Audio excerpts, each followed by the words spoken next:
आजाद ने अनिल मिश्रा को दी खुली चेतावनी, तो लायक चेलों ने मुजफ्फरनगर रैली पर डाली नजर। अनिल मिश्रा के चेले कर रहे रैली को रोकने की कोशिश।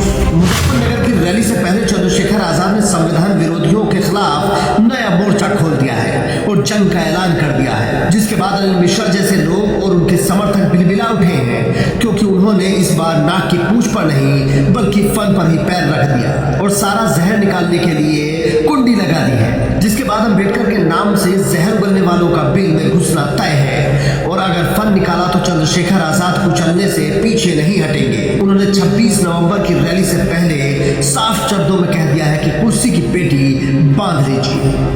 मैं संविधान विरोधियों की बात बताना चाहता हूं कि वो कमर कस लें, कमर की पेटी बांध लें, क्योंकि जिस तरह आप संविधान को कमजोर करने के लिए हमारे अधिकारों को, चाहे वो आरक्षण हो, चाहे वो नौकरी रोजगार, उनको खत्म करने के लिए जिस तरह से आप षड्यंत्र कर रहे हैं, तो संविधान को प्रोटेक्शन करने के लिए, संविधान को लागू कराने के लिए हमने कमर कस ली है। तो मैं संविधान विरोधियों को चैलेंज करके कह रहा हूं कि वो भी कमर कस लें, कमर की पेटी को बांध लें, क्योंकि ये तो पहला चरण है, ये तो शुरुआत है। ये तो समझ जैसे किसान अपने खेत में बीज लगाता है ना, ये तो बीज लगा रहा हूं। भीम आर्मी आजाद समाज पार्टी के आशीर्वाद सहयोग से ये बीज आजाद समाज पार्टी मुजफ्फरनगर में लगा रही 26 तारीख को।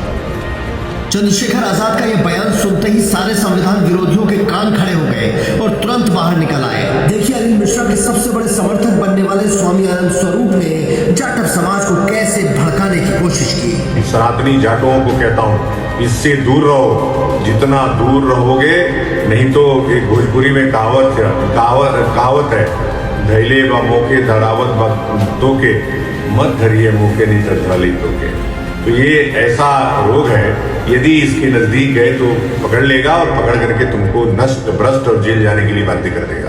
तो इसलिए इससे सावधान रहिए। सनातनी जाटों, तुम्हारे पूर्वज सनातनी रहे हैं, तुम भी पूर्वज रहो, यही हमारा प्रयास है और यही तुम्हारा भी प्रयास रहना चाहिए। चंद्रशेखर रावण जैसे फर्जी व्यक्ति के झांसे में मत आइए। ओम नमो नारायण, जय जय हिंदू। हालांकि शायद स्वामी जी ने चंद्रशेखर आजाद की पूरी बात नहीं सुनी। उन्होंने ऐसे लोगों को खुली चेतावनी दी है। एक मुहिम चली, हालांकि मैं स्पष्ट कर दूं कि वो मुहिम, उससे कुछ होने वाला नहीं है, लेकिन वो मुहिम चलाई इसलिए गई है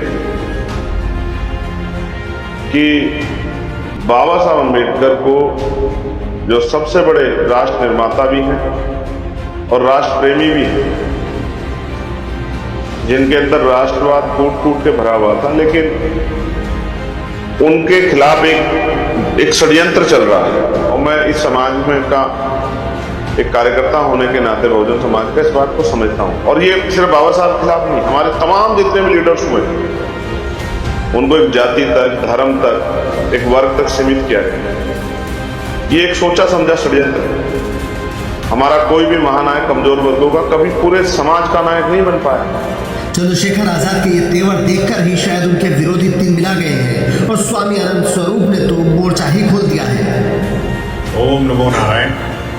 लगातार अभी अंबेडकरवादियों का वीडियो वायरल हो रहा है। स्वामी आनंद स्वरूप पे हुआ मुकदमा, डर कर भागे स्वामी आनंद स्वरूप। अनिल मिश्रा का ट्वीट आना बंद। जैसे ही सुने कि भीम आर्मी के चीफ चंद्रशेखर आ रहे हैं, अनिल मिश्रा की सिट्टी गुट्टी को, अरे भाई कौन डरता है चंद्रशेखर रावण जैसे पिद्दी से व्यक्ति से। चंद्रशेखर रावण झुंड में शेर है। जिस दिन अकेले होगा, एक छोटे से अदने से मनुवादी से नहीं लड़ पाएगा। मैं विश्वास दिलाता हूँ अम्बेडकरवादियों, तुम इस नकली व्यक्ति पे बहुत विश्वास मत करो। और मैं स्वामी आनंद स्वरूप को अनिल मिश्रा के लिए बहुत बुरा लग रहा है, लेकिन 26 नवंबर की रैली के बाद चंद्रशेखर आजाद का अगला पड़ाव ग्वालियर ही है, जहां 6 दिसंबर के दिन वो दामोदर यादव की यात्रा को हरी झंडी दिखाएंगे और एक साथ धीरेन्द्र शास्त्री और अनिल मिश्रा की दुनिया हिलाएंगे। आप भी कमेंट करके बता सकते हैं कि संविधान पर चल रही इस जंग में कौन सही है